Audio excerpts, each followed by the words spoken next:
C'est un fait, l'urgence climatique est ignorée par les décisionnaires, au mieux prise à la légère. Entre les chiffres alarmants sur le climat, l'éco-anxiété qui bat son plein et les droits sociaux malmenés, les demandes sont nombreuses et la confrontation non violente semble être la dernière option pour se faire entendre. L'histoire nous a montré que c'était possible. Rosa Parks, Gandhi, Martin Luther King, Greta Thunberg, tous ces noms vous disent forcément quelque chose. On doit parfois rentrer dans l'illégalité pour faire appliquer des lois qui devraient l'être ou faire changer des lois injustes. Et ça, c'est ce qu'on appelle la désobéissance civile. Mais alors, est-il juste de désobéir aux lois pour défendre une cause ?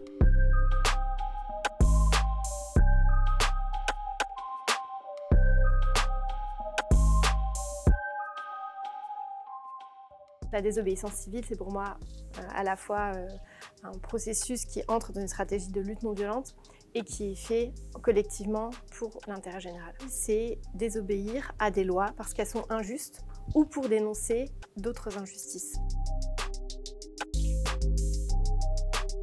L'outil de la désobéissance civile permet vraiment un effet levier dans beaucoup de campagnes qui sont par ailleurs menées en imbriquant différentes tactiques, différents moyens d'action qui sont légaux. Nous réalisons des actions de désobéissance civile à visage découvert en les assumant publiquement pour avoir un effet de levier sur le changement des lois et parce qu'aujourd'hui, devant l'urgence climatique, devant les crises sociales, on fait le pari d'être de plus en plus nombreux et nombreuses à passer à l'action. La particularité des actions de désobéissance civile est qu'elles doivent être bien organisées. Elles sont même minutées. Tous les scénarios sont prévus et chaque personne qui participe a un rôle prédéfini à l'avance.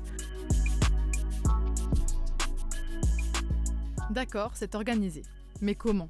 Et pourquoi c'est si important de se former ? Emma Tosini, porte-parole d'Action non violente COP21, nous répond. C'est important de se former à la désobéissance civile pour savoir comment réagir en action, pour connaître les risques qu'ils et elles encourent et pour s'engager en pleine conscience dans ces actions. Et les activistes vont se former à la fois sur le plan stratégique et sur le plan pratique, dans la logistique, la communication, la désobéissance civile, pour voir un peu en fait tous les aspects nécessaires à l'organisation d'une action. Lorsqu'on a bloqué à l'Assemblée Générale de Total, on avait deux demandes.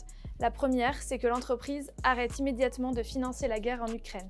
La deuxième, c'est qu'elle arrête tous ces projets qui exploitent les énergies fossiles. Les actionnaires n'ont pas pu rentrer, donc l'Assemblée Générale n'a pas pu avoir lieu en présentiel. Et en même temps, après des mois de campagne présidentielle où le climat a été absent, ça nous a fait du bien de se retrouver, de lutter ensemble et de se donner de la force pour tout ce qui reste à faire.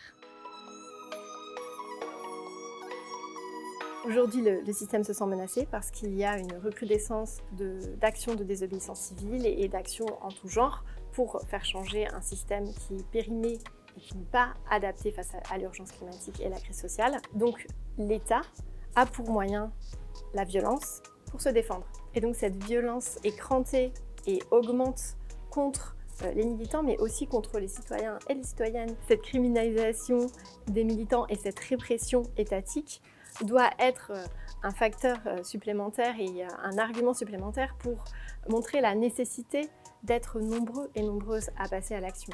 Il ne faut pas croire que c'est récent comme manière d'agir. C'est un outil international qui est utilisé depuis des générations. Gandhi et la marche du sel pour l'indépendance de l'Inde, Rosa Parks et Martin Luther King pour la lutte contre la ségrégation raciale et la pauvreté, Richard Lech pour les droits LGBT, la révolution des parapluies pour l'instauration d'un suffrage universel à Hong Kong. Mais c'est aussi un outil utilisé depuis de nombreuses années en France, par José Bové et les faucheurs volontaires contre les OGM dans nos champs et nos assiettes, par Act Up Paris pour rendre accessibles les thérapies aux malades du sida et faire tomber les tabous sur la maladie, ou encore les colleuses féministes pour rendre visibles dans la rue les violences invisibles faites aux femmes. Ces mouvements ont tous utilisé la désobéissance civile dans leur lutte pour un monde plus vivable et inclusif. Il est juste de désobéir pour une cause, mais il est même nécessaire de désobéir, puisque quand une loi est injuste, les citoyens et citoyennes ont la responsabilité de ne pas s'y plier et d'y obéir aveuglement. Face à l'inaction de nos dirigeants, il est nécessaire de passer à l'action jusqu'à la désobéissance civile pour faire émerger une société juste et soutenable.